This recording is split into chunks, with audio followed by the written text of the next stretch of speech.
sono il nuovo sindaco di Pianiga, ringrazio tutti i cittadini che sono andati a votare ieri, ringrazio i consiglieri comunali che sono stati eletti con me e anche quelli non eletti che mi hanno sostenuto e anche alcuni consiglieri comunali uscenti che hanno fatto un passo indietro per appoggiare questa campagna elettorale senza mettersi in prima persona.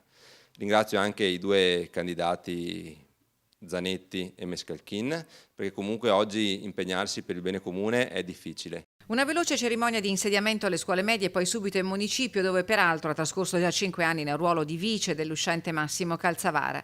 Federico Calzavara è il nuovo sindaco di Pianiga con il 68,45% delle preferenze espresse dagli oltre 5.000 elettori su 9.988 aventi diritto. Un'amministrazione nuova, ma nel segno della continuità. Siamo nel segno della continuità, però abbiamo anche tante idee nuove per continuare a far crescere i nostri paesi.